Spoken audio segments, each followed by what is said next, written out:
and we'll be discussing Lab 3, Black Hole and Orbits.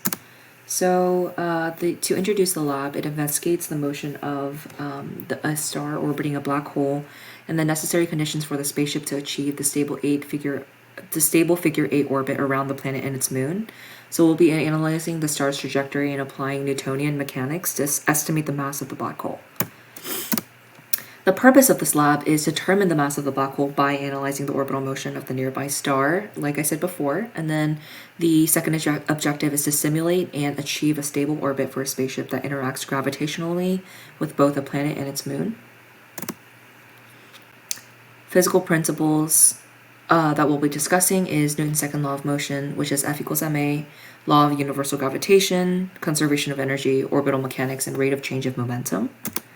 Some physics ideas that we'll be discussing is orbital motion and stability, which is understanding how celestial bodies interact and the forces that are needed to sustain motion without the collision. Secondly, net force and rate of change of momentum, analyzing how gravitational forces influence motion and energy distribution. Thirdly, trajectory calculation, using numerical methods to simulate motion and predict orbital paths. The formulas that are utilized are redundant from what I was discussing earlier. Gravitational force formula, kinetic energy, potential energy, Newton's second law, as well as orbital velocity. The system and surroundings that we'll be discussing, specifically for the system, it consists of celestial bodies directly involved in gravitational interactions, the black hole, the star, the planet, the moon, and the spaceship. For surrounding, it includes external bodies or forces that are not explicitly considered in the model, such as distant stars or relativistic effects, and these external influences are negligible for this specific analysis.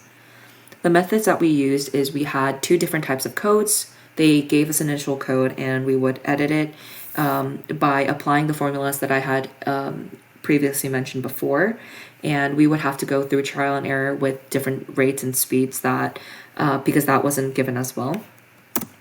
And so this is the second part of the code snippet from GlowScript that I have. And as you can see, the output shows the moon's orbital speed and the moon's orbital period, but it doesn't show the figure 8, which means that there was something wrong with the code.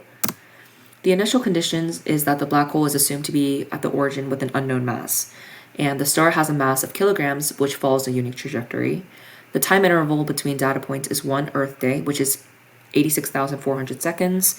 The planet is located at the origin and remains motionless. The moon is initially pushed into the right of the planet and moves in the positive y direction. The gravitational forces between all interacting bodies are considered, while relativistic effects and external forces are neglected. And another one is that the spaceship starts at the moon's surface on the side and facing the moon's motion. To explain a little bit more about the results is that the estimated mass of the black hole was calculated by analyzing gravitational force acting on the star at different points in its trajectory. The spaceship's required initial velocity was determined through iterative simulations, which ensured it interacted gravitationally with both the moon and the planet without the collision. And lastly, that the motion of the moon remained largely stable with its orbit, while the spaceship followed a complex path that was influenced by both gravitational bodies.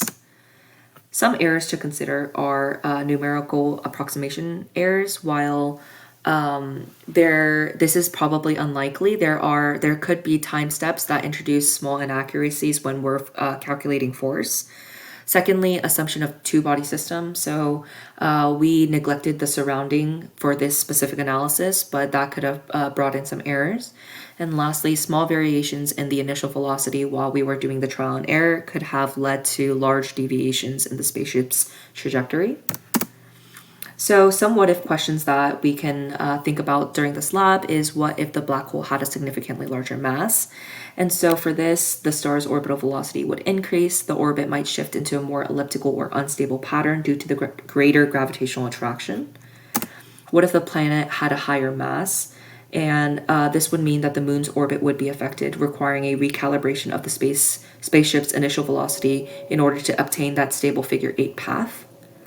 And lastly, what if the spaceship started with a different velocity direction?